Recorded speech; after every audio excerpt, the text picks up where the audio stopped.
Steve Bart, Max Cutler, welcome to the show. What's going on? Dude, this is exciting. This is our very first podcast with more than one guest at a time. So it's either going to go amazing or it's going to be the worst decision I've ever made. So it's up to you guys. I think it's going to be great. It's going to be just outstanding. All right. Well, hopefully we can live up to your expectations here. So one of the main reasons that I'm having you guys on, or arguably the main reason I'm having you on, is because you two just completed your second round of 24 hero workouts in 24 hours. And I know that in your personal lives, a lot of people have been asking you questions as to the details of the event, why you do it, what it's for. So I want to dive into that with you because not only is it an amazing feat, but I have some questions myself in terms of the planning and the logistics of actually kicking this thing off. So where did you come up with the idea of doing 24 hero workouts in 24 hours? Max, you got that one. Yeah, so back in 2017, I guess 2017, Steve and I went up to CrossFit New England in Boston. We met a couple guys up there, former regional athletes, and just great people. And one of them was preparing to go to Buds, and they were doing it to raise some money for the Navy SEAL Foundation and to prep this one guy to go. And it ended up being something that Steve and I were like, that's really awesome. We should do that down here and raise some money. And Steve was like, well, let's do it with all Army hero workouts as they did it with all Navy hero workouts, because obviously the hero workouts are there's a million of them. And Steve and I gave it a go back in 2018. And I would say we were grossly unprepared for all things considered, what was going to go down, right? Whether it was the hydration, the food, the whole entire setup of having support there, because you don't realize how much support helps at midnight when you're on hour 16, right? So there was just a lot of things that kind of came up, but we wanted to give it a rock, and we kind of just did it on a whim. And I would say that there's a reason why it took us 5 years to do it again. Yeah, we will definitely get into why it took 5 years to pull this off again. But Steve, what was your perspective from the very beginning? Was Max the one that kind of pitched this to you, or did you two kind of collaborate and come up with this idea? No, we did it together. So like you said, we drove up to Boston and we had a pretty long drive back, and I'm pretty sure that's where we were like, you know what, let's plan this thing out. Let's put it together, put the idea in our head, and let it roll. But no, it was 100% a collaborative effort. Amazing. What was the big why behind doing the event? I know you guys have roped some charities into this. Can you speak on that? Go ahead, Steve. For this year in particular, let me back up. 2 years ago, I started a nonprofit, basically a veteran-focused nonprofit called Redefining Warrior Culture. And all we really did to start was have a retreat for vets. And that cost us about $3,000 the first year, and then the second year we just did it cost us closer to 10. And as we continue to grow, obviously the cost is going to increase. So we're looking to do fundraisers. And I shot Max a text and I said, what do you think about doing the 24 again to raise some money for Redefining Warrior Culture? And he, literally without hesitation, said, I'm in. And I was like, really? Like, you don't want to think about it for a couple minutes or talk it through? You're just good? And he's like, yeah, we'll figure it out. That's a good friend. Great friend. So he was all in with it, and he supported the cause, and he's been involved with the nonprofit up until this point as well too. So he has a vested interest in that. So I know that that was really the driving force to do it.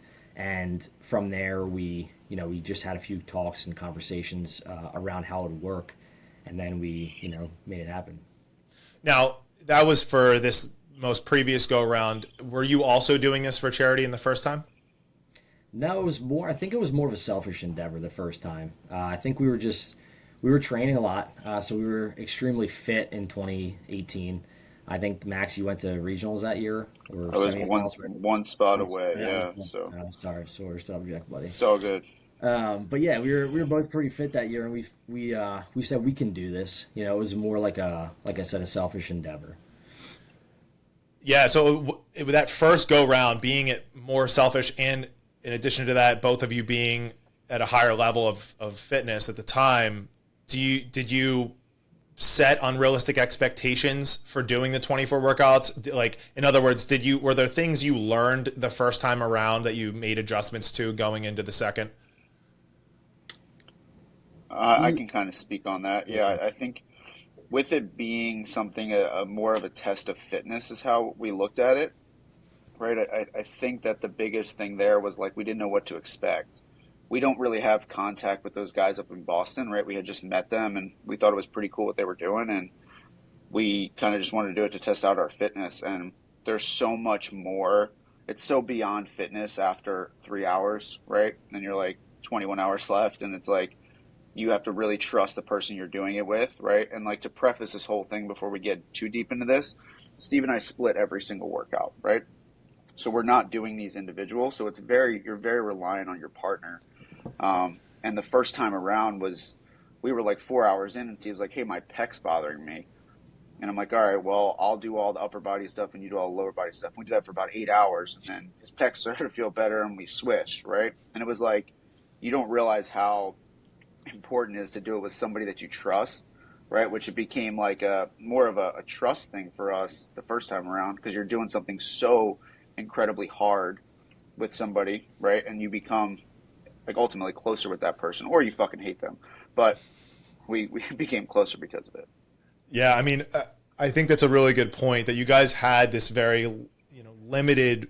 You had very limited resources in terms of the people that you could talk to or even look up to that have done something similar to this. I mean, if you think about it, even at the highest level of the CrossFit Games, they're not testing the athletes for 24 hours straight, right? So the events usually have much longer time between them. Granted, the volume is going to be higher, intensity is going to be a little bit more rigorous, but the total volume over the course of 24 hours, plus the lack of sleep and trying to navigate nutrition, be it in a setting and in an environment with demands that you guys are not used to at all, I'm sure provided some challenges. 100%. Absolutely. Now, how did you go about selecting the workouts the first time versus the second? All right, so both times I'll just, programmed is not the right word, because it's really hard to like program 24 straight workouts with rest times that are variable and work times that are extremely aggressive and weights that are aggressive. So the first time was strictly based off of choosing workouts for heroes that served in the Army specifically. So we had everything from, workouts dedicated to Rangers, to Special Forces operators, to motor sergeants, to you name it. They served in the Army. We tried to dedicate an hour of our time to them. And obviously we wish we could do more than 24 at a time. It's just the way that the fundraiser was developed by them. But we've talked about evolving that in the future. So, but the first time was strictly based off of Army.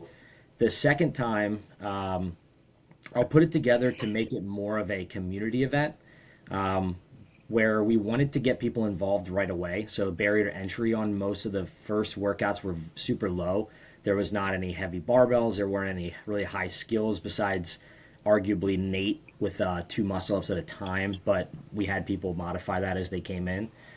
But the very first workout was Riley, and Riley was just running and burpees. So we had about 20 people show up for that workout, and then more showed up after. But as we progressed through the day, I kind of strategically did like 4 intervals of 3 hours of kind of really tough, longer hero workouts with a follow-up of a shorter, maybe a sub 10, like a Randy, where it's 75 power snatches for time. And that workout took about 3.5 minutes. So the format was every hour on the hour, no matter what. So if you took 55 minutes, then you just had a 5-minute break and you had to go right into the next part. But for this, like I said, we wanted more community engagement, and we wanted it to be a little more realistic in terms of us completing it. But ultimately at the end, we ended with, on Memorial Day, we ended with Murph, and we had both of our gyms come together and do Murph with us as the very last workout. It was really awesome. But right before that, we did a workout dedicated to Cole Condiff, who was a friend of my best friend Chris McGinley, who passed, member of the 2-3 down in Florida, Special Tactics Squadron. And doing that workout right before Murph was, I shot Chris a text and I was like, hey man, like we're doing Cole's workout. Just wanted to say, we're thinking about you and everybody else. But that kind of hit home for me. That was a moment where I was like, this is something I would like to do more often. This is something that I think more people should get involved with because it'll bring a little more awareness to those who really, paid the price for us to do things like that. But in terms of programming, again, like just ending it with Murph was a great way to get everybody to the gym to do that with us, and then to give them kind of an understanding of like what we'd been through. And because we would do it as a team, there was downtime. So when people ask us questions while they're running and we're resting, we're kind of answering questions and giving them the rundown. I'm sure answering the questions was probably just as hard as doing the workout at that point in the night. I can't speak for Max, and I'm sure it's the same answer, but like I loved it. At the end of it, I was sore, I was tired, but I had like a second wind when I saw 50 people show up to work out with us. I didn't really care what we were doing. I mean, our bodies were hurting. I think I had like a bicep thing going on. Didn't care. Everybody was there to support us and support the mission. So that was really cool for me to see and to be a part of. Yeah, that's amazing. And just to make sure I have the timeline right, you guys started at 8 a.m. and then finished at 8 a.m. the following day? Yeah, so we did Murph 7 a.m. the next day. Yeah, oh, that's beautiful. To finish at 8, yeah. That's awesome. I want to break down kind of the mental and the physical pieces. What were some of the physical challenges that you would say you kind of anticipated going in, especially coming off of having done this before? And then what were some surprises that caught up to you guys? Yeah, so I think I can speak to the physical just because I had a little incident.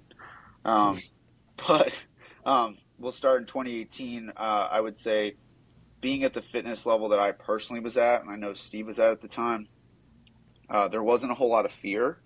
We were already training 4 or 5 hours a day, and I was training 6-7 days a week at the time, and I really just relied on my fitness the first time we did it. And it sounds crazy, but I didn't really get hard until like hour 20 the first time we did it, right? And this last time, I didn't look at the workouts until the day before, and I said I wasn't going to, partially because I just didn't really want to think about it too much, and partially because I was extremely anxious and nervous, right? Because I know that my fitness level right now is a percentage, right? A tenth of where it was back then, and it was like I had trouble sleeping the night before just thinking about it because I just know I'm not there, right? And the 1 p.m. hour we did Jerry, which is a mile run, 2K row, and a mile run. And I was behind on hydration. This time we did it, and my hands cramped to the rower, and my forearms and biceps cramped, and then my calves and hamstrings cramped, and I started to get like really bad heat exhaustion. And like your mind goes like crazy, right? Because you're just like, hey, I'm physically not there. We're in hour 5 right now. How the fuck am I doing this for another 19 hours? Right. And like, you just start to go to like really, really bad places. And I think that was the hardest part physically and mentally for me, was that point right there. Right. It took a lot of conversations to myself. Like I hopped in a cold shower. I like couldn't dry myself off because my arms were cramping. And I was like, I'm going to fucking fall down in the shower right now. Like it was just like a whole thing, right? And then like you go into like, why am I doing this, and is this worth it, and all of that. And there's obviously like there was a way bigger purpose this time around, and I personally had a huge reason for wanting to do it, and thankful for Steve, and obviously he finished that workout essentially by himself and gave me some time to lay down, and a couple hours later we were back. So it was a game, but that was the hardest part physically and mentally for me, and that was like the year-over-year kind of comparison. Yeah, the cramping story made me laugh, because anybody that's experienced large regional or whole body cramping before, it is a wild experience, and one that it is absolutely debilitating, and it makes you humble immediately.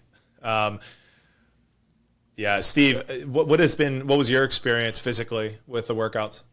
So I'm definitely not as strong as I was. So there was some barbell workouts that came out that I kind of second guessed myself. Like, I don't know if I can do this, 225 power clean or whatever it was. But we ended up doing it all.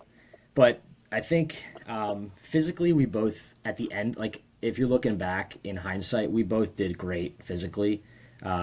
Minor hiccups, but the the part to where Max said his body started shutting down, I had to make a decision there to be like, well, I'm gonna have to pick up the pieces now in hopes that he will do it later, which he obviously did, because there was moments later in the day and the night where I was like, I don't know if I can do this stuff. Like, you're gonna have to do some of this, and that's what, going back to what he said, as doing it as a team. You don't look at it as like, let's split these reps evenly on this workout. You looked at it more like, let's try to split the 24 hours of work as evenly as possible and pick each other up when we need it, because you're not going to both be perfect the whole time. And I think that speaks a lot to the teamwork aspect of it. And if I was going to pitch it to anyone else, I'd say that's probably one of the best things that you gain from it, is learning how to be a really good member of a team and work together with, if it is your best friend or if it's somebody off the street, it doesn't matter, because at the end of the day, if you guys have a goal that you want to achieve, you have to work together to do it. Yeah, that makes a lot of sense. I could totally see people getting sucked into the idea that every workout needs to be split exactly 50-50. And obviously, depending on disparities in skill sets or strengths and weaknesses, and then in addition to that, obviously hiccups and things that could come along for individuals as the day or night progresses, you might have to be willing to make adjustments, even if it means that you have to take on more for a particular workout when you absolutely don't want to have to do that in the moment. Yeah. Yeah, I mean, it was something else. I kept saying sorry. I felt like I was like letting our team down like for the next hour, because I was like, I don't know if I'll be able to do this. I was literally laying there with my feet straight up, right? You're like hoping that you can get blood out of your legs, and hopefully you can rehydrate, and like over consuming sodium because I'm just like chugging an element packet. Yeah. I felt like it was going to explode. Now, on the physical side, how did you guys navigate CNS fatigue? Did it kick in at all? How did you keep it at bay? That's a great question. So I'll say that, and we go back to what we just said about our fitness levels, right? You're kind of in like I don't want to say like a delirious state, but like you're almost like after the first couple hours, vibes are really high. There's a lot of people there, right? And then the second you have a workout where it's like me, Steve, and like one other person, your central nervous system jumps off like a high dive, right? Like everything just kind of comes back down because you're like physically pushing through, but you're also like feeding off other people in the room, right? And then as soon as your central nervous system goes, it becomes a game of just getting started. Like you almost feel better at the end of the workout. So you're like, oh, we got 5 minutes till we start this next workout, and you feel like you can't touch your toes. But then when the workout ends, you're like riding high, like you wish you could just do another one right away, right? So it's interesting how like it took almost the whole workout, like 10 to 15 minutes, right? Like you have zero anaerobic battery left, right? So that's gone. It's like once you get the workout into like the aerobic state past 7-8 minutes, you feel like, okay, yeah, I could do this forever, and you're not sprinting, right? So once you get a sweat going and your body starts moving again, your central nervous system catches up. But to start again, even though it was like only 20 minutes after our last workout, was just the hardest thing in the world. Let me say this too, Max, is like we also didn't warm up for anything. Yeah, it didn't warm for. I kind of programmed it that way, where it was like, I'm going to program a longer, slower running workout to start. I'm going to program a lot of body weight stuff to start, lighter weights, increasing in weights, so that way we use like the day to warm up. But we never actually, like, if the barbell said 120, 185 or 225, that's what we started with. And it was like, well, let's just see what happens. Yeah, I'm sure that's such a double-edged sword, because you probably in essence were very warm by the nature that you guys were doing one workout after another with very minimal rest time between them, or at least most of the workouts. But I'm sure as the day progressed, did you start to feel more stiff? Well, the example, or the one that keeps coming back to me is DT. When we started DT, it's only a 155-pound barbell, but we had just done Hollyman, which is a 225-pound barbell that we modified to 185. But when we got to DT, we really didn't have a plan, because I looked at Max and I said, I really don't know if I can even like hang clean this. My thumbs hurt so bad. My collarbones were all like bloody and bruised and stuff from the other 5 power clean workouts we did. But when we got to that part, it was more of just your your training kicks in and you know how to move, and you just moved as well as you could. But also the understanding of like, I'm not going to set a world record on this. I'm going to just do my best and give it my best effort in this hour.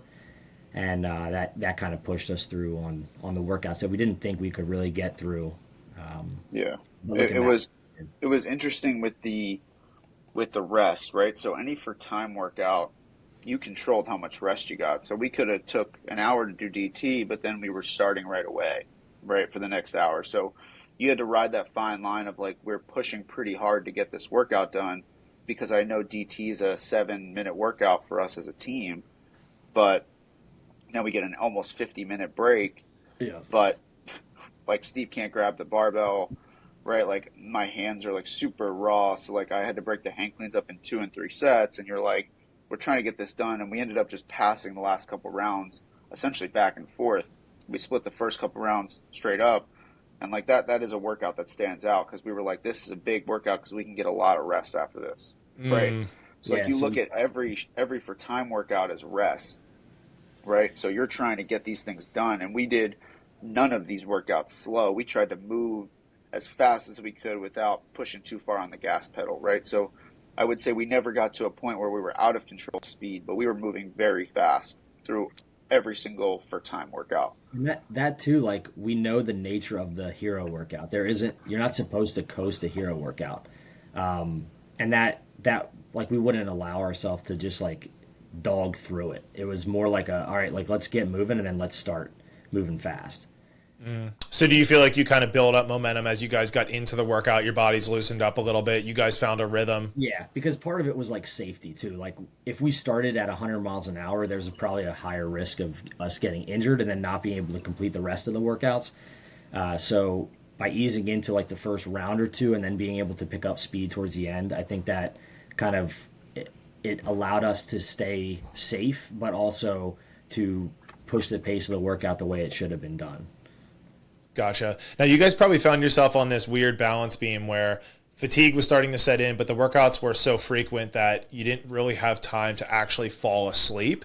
I don't want to make an assumption, but I'm assuming you guys did do a little bit of like NSDR, that non-sleep deep rest, kind of just shut your eyes, lay there for a little bit. Can you walk me through trying to find ways to recover and tune everything out? I slept. Yeah, Max did a good job of sleeping. I just threw my feet up every single chance I had and just closed my eyes, and I was snoring a couple times. I was woken up by some members too. Like, I Yeah. remember somebody woke me up before Swole Cole, and that was at 6 o'clock in the morning, and we had just done DT, so we did have that bigger break. And I remember like laying down immediately after, and then somebody was like, "Hey man, there's like 25 people here. You might want to get up." And I was like, "I don't care who's here. I'm gonna Yeah. stay sleeping until there's 2 minutes left of this rest clock, and then I'll get up." I would say that was the hardest part in the beginning. And if we do it again, right, there's obviously going to be like, it'll get better every time it gets done. But essentially, I said if we do it again. But the first couple hours, right, you're trying to take pictures of the people, you're talking to the members that are coming, and people were, every single hour somebody was there, which is so cool. Yeah. But by the middle of the night, you're done kind of like taking pictures and saying hi to people, right? It becomes like Steve said, we finished DT and I literally just turned around, took my shoes off, and just put my feet up and closed my eyes. I didn't care if there was 50 people in there. Yeah. Right. And it just like was what it was. Because that kind of bounced off what Steve just said with the 25 people there, because you felt kind of guilty. You want to hang out with these people. They want to talk to you. They want to ask questions. And it was awesome.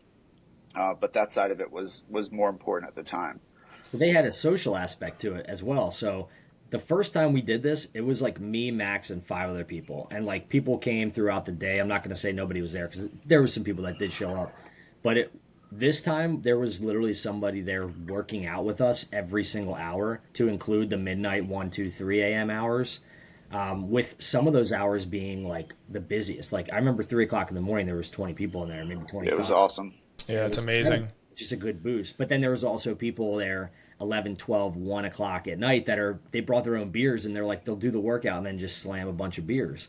And that was cool too, because I'm like, you guys are doing, you're enjoying this for yourself as well, and you're making it about you, which is what I want you to do.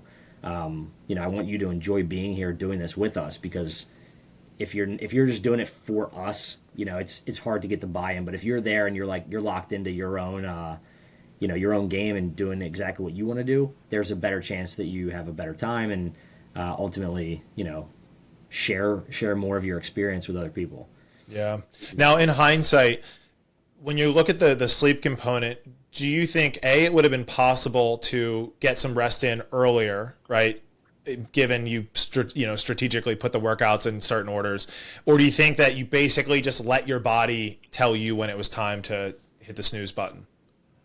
I think the latter. I think you have to just let your body tell you when to chill out, because if you're riding high, you kind of want to just kind of ride that the whole time. Okay. Because kind of like what Steve said about splitting the workouts up, like there was a couple hours early on where after I had cramped, Steve did the majority of the workout, and then we flipped the script later on just because he was a little bit more tired, and I was just like, hey, let's get this done.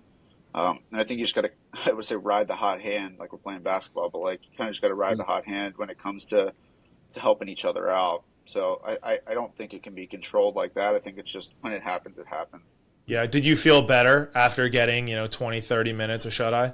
No, I felt awful. Way worse. Yeah. Like 100 times worse, because your body like tightens up. You full relax. Yeah. You're in that like parasympathetic state. And that's something we didn't really plan for. You start to get sore. Yeah. Because if we had a workout right after if we had like a big break, and then we programmed a workout that was something that we could like ease into, like maybe a longer row. Like if it wasn't a hero workout, it could be like row 5K as a team. It wouldn't be that bad, right? But because the next workout was like 36-inch box jumps and power cleans, you kind of just had to turn that off and start going. Yeah, that was like I felt myself getting sore every time I woke up from sleep, as to where when I didn't sleep, I was okay to kind of get right into the next workout. So that was kind of like the game you're playing. Yeah, well, I want to dive into next the nutrition piece a little bit, because I'm sure you guys learned some big lessons after the first time. What were some of the lessons and things you learned going into this back in 2018 from the nutrition perspective? Last time we had one of our members bring us like 29 tacos, and that was like our fuel source outside of gummy bears and Gatorade. So I say all that to say we didn't really know what we were doing with nutrition. We kind of just were eating everything we could. So now that we went into this year, we did a better job of having things readily available. So people brought us, there must have been 1,000 Gatorades in there. There was bananas, there was oranges, we had pizzas delivered. I mean, anytime we could eat, we tried to eat, especially in the beginning. We would eat things that were easily digestible just to continue to eat.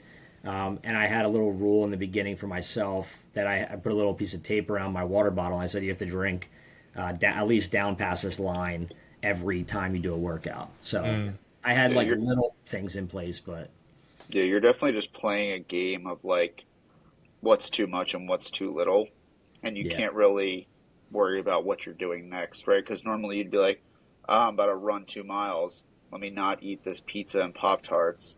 But it's hour 12, so you're like, hey, I need to like just eat something, and I'll just ease my way into it. And it's funny because like back when I was training a lot, like I used to practice during my sessions eating something, and I used to practice training on a full stomach, and I used to do all that stuff like in preparation for competitions where you're doing multiple high intensity workouts in a day, and that was something that I used to work on a lot.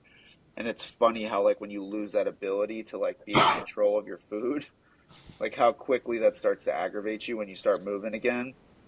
And that was the game you're playing, right? It's essentially a seesaw game of what's too much and what's too little, because you can't fall behind, right? And I obviously fell behind mainly because of the intensity and the volume, right, that my body wasn't prepared for with the cramping. But you're just playing a catch-up game where you don't want that to happen again. Did either of you load going into this? I did. Oh yeah. Yeah, I think Max sent me a picture of Chick-fil-A sandwiches beforehand. Yeah, absolutely. We ate a shit ton of food.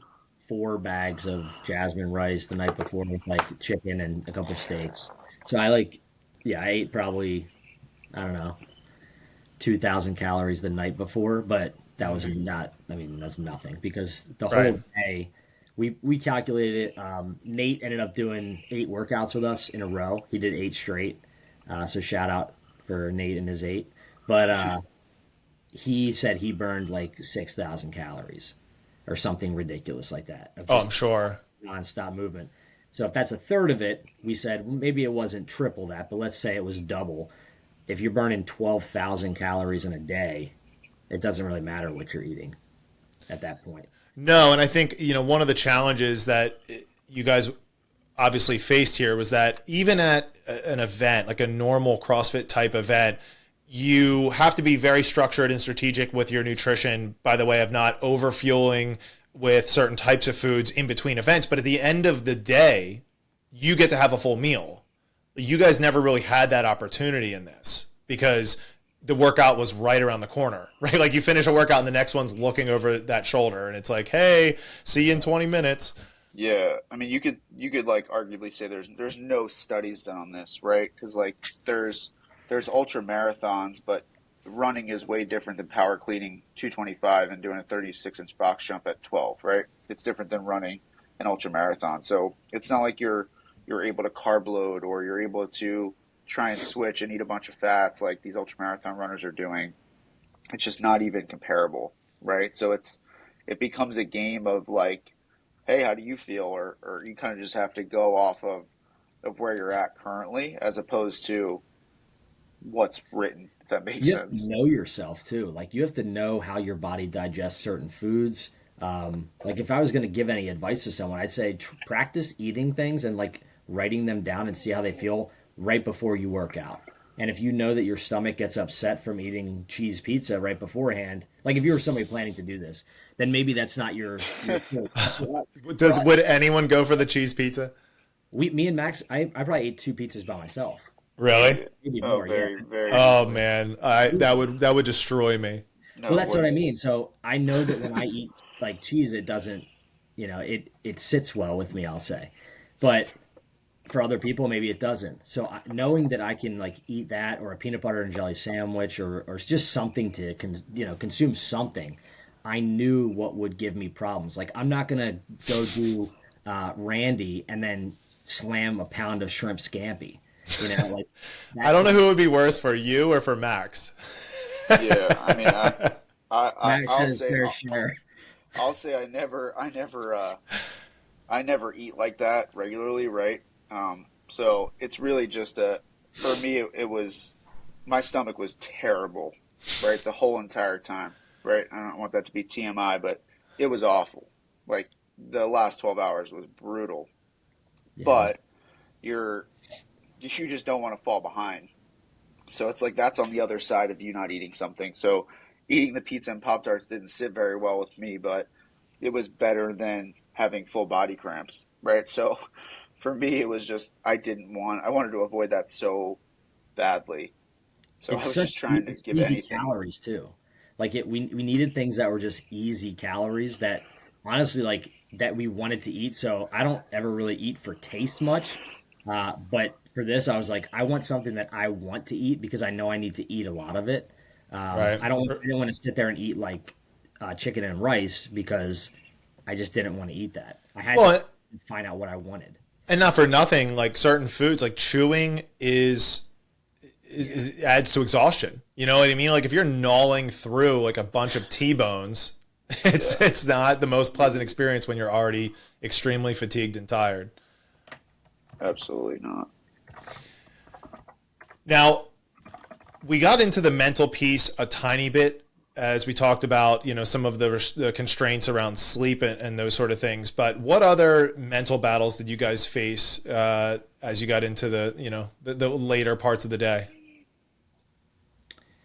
Um,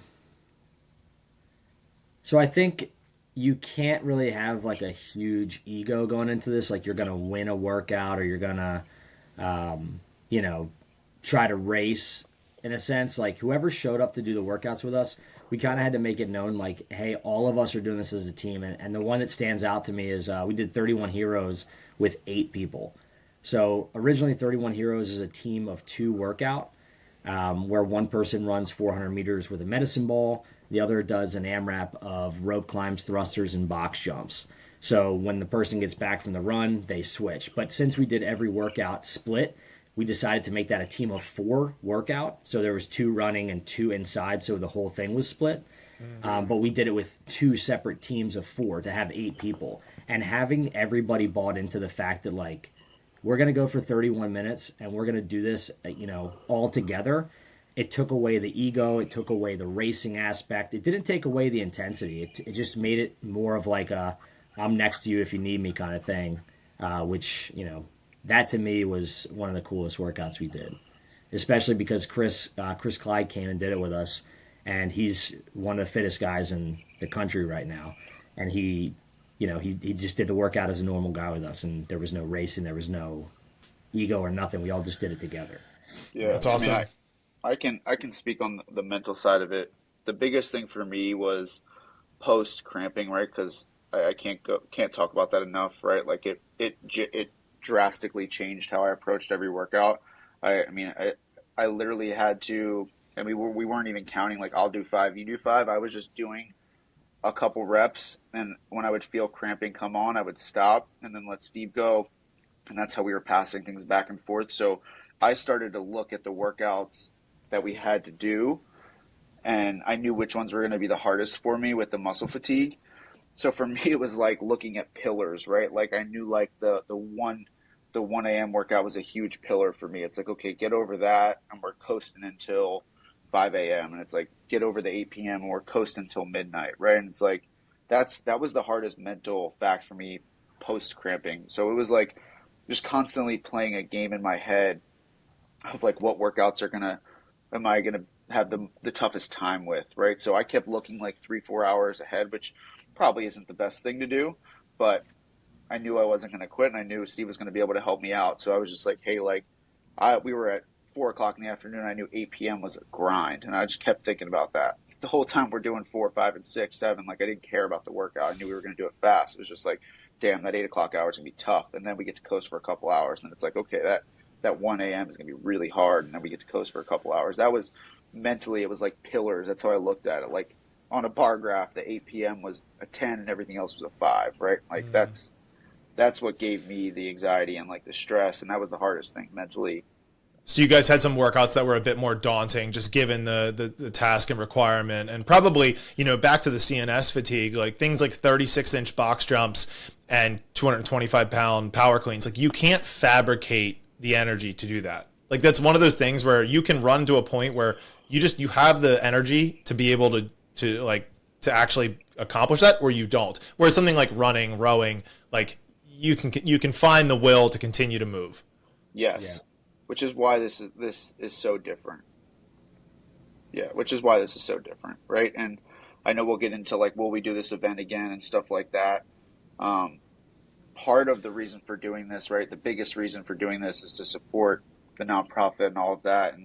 And the personal side for me is like, I read a book called Comfort Crisis, which I'm sure you've read, right?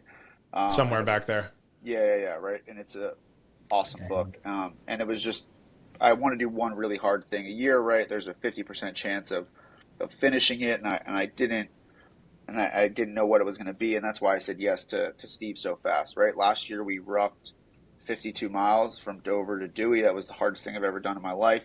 Second being our 2018 attempt, right, of this, and I knew that I wanted to do something that was, my fitness level's not there. I haven't been training for this. I'm not even close to it, right? So I knew that this was going to be that thing, and I just kept going back to that, right? And every time I had a really hard mental point, that was kind of what came up for me. It's like that feeling at the end is euphoric. You can't simulate the feeling you have when you finish something like this, because it's so hard, and you can't even explain to people, and somebody's like, why are you doing that, right? It's like you just have to kind of people are just too comfortable, right? And this is something that this was that for me. Yeah. Me too, man. I mean, from, having everything at our fingertips constantly, from being able to get whatever you want at a moment's notice. There's something about putting yourself through a daunting task that keeps you tough, that keeps you sharp, keeps you a little motivated, because if I hadn't been training for the past 5 years and I attempted something like this, I might be injured, I might be hurt, I might not be able to complete it.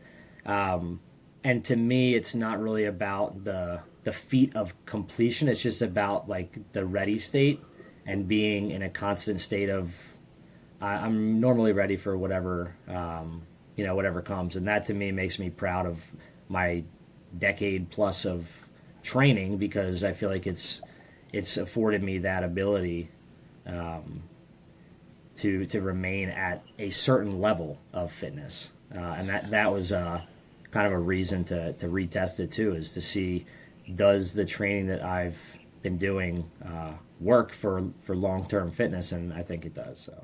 Yeah, and speaking of the comfort crisis, I think one of the main premises of the book is to do things that there's not 100% certainty you're going to be able to accomplish. And I think what you two set out to do with this, and also the 52-mile ruck, is that the wall is coming. Like, you're going to hit the wall at least once, if not multiple times, and it's going to hit back in ways that are unexpected. Like, Max, I'm sure you didn't go into this thinking, I'm ready to cramp for the next 12 hours, and Steve, you're not going into these types of events thinking like, oh, my pec is going to feel on the verge of tearing and I'm not going to have to know how to navigate that because I've never done it before. So yeah, I'm sure having those moments and then being able to overcome them, especially together, was something special. Absolutely. Yeah, absolutely. I mean, part of the comfort crisis thing is you have to do something that there's a 50% chance of you finishing. That's the one rule. The second rule is you can't die. Right, and the third rule is you can't train for it. So, I love how you can't die is the second rule. Yeah, well, it should be. I mean, I think they're interchangeable. I know. Cool. So this is the second time through with this. So let's talk about it. Is this going to become more of a normal thing? I know you guys really involved the community this past year, and there was a lot of powerful moments, and you guys spoke to that. Is this something that you see continuing forward? I'll speak on it real quick before Steve's organizing this event, right? And the one thing I'll say about the conversation we had about doing it again and talking to people, and even talking to people during the day, right?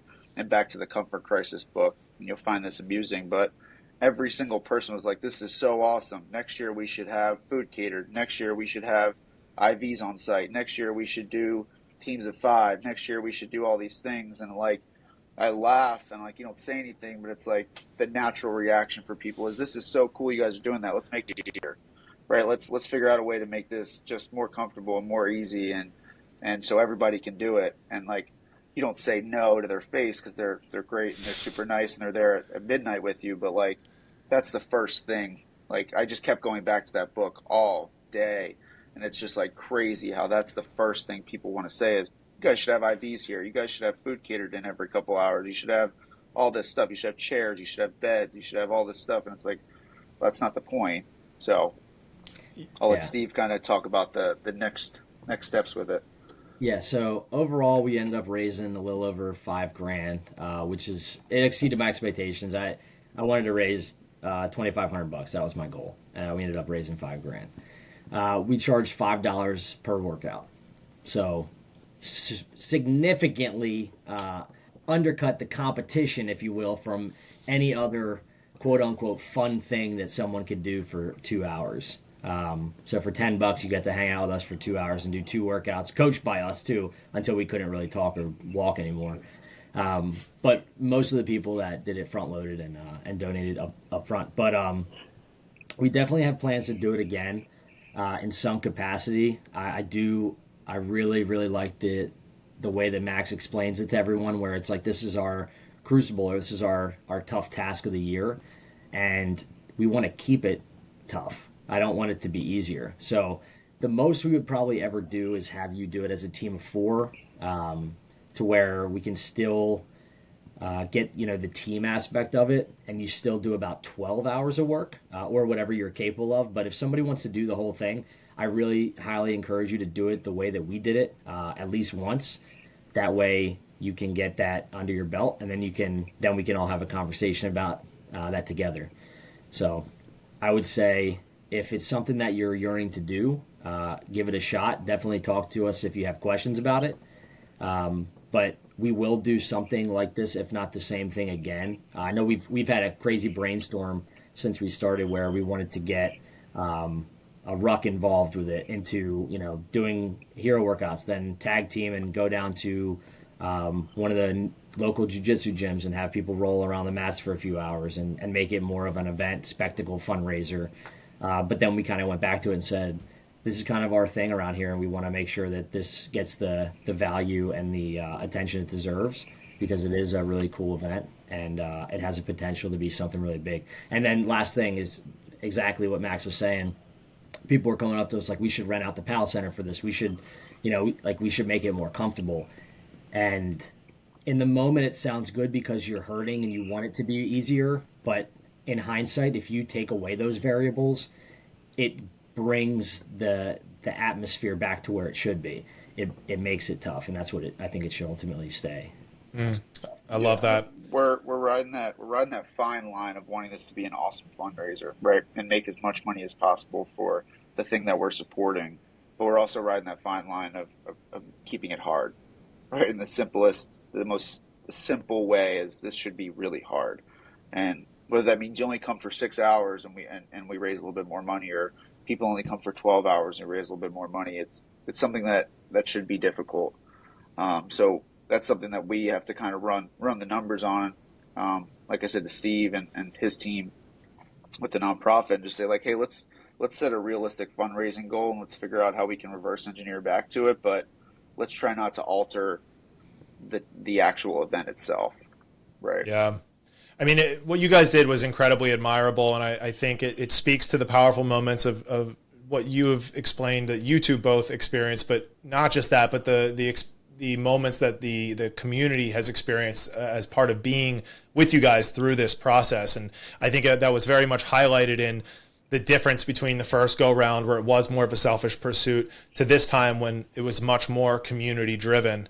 And I have nothing but confidence for you guys that you'll continue to grow this thing into something that is big and beautiful, while maintaining the rigorous nature to what it is you're looking to get out of it. So I hope we answered all of the great questions for everyone that's been asking you guys how this event went, what did you eat, how did it feel. I know both of you have been fielding a lot of stuff, and I hope that we have served the audience well and giving them all the answers they were seeking. Yeah, one last final thing on what you just said. It's funny because I don't know if Instagram's bigger now than it was in 2018, but I can't speak for Steve, but I've gotten so many more questions about it from people that don't do CrossFit or weren't there this time around.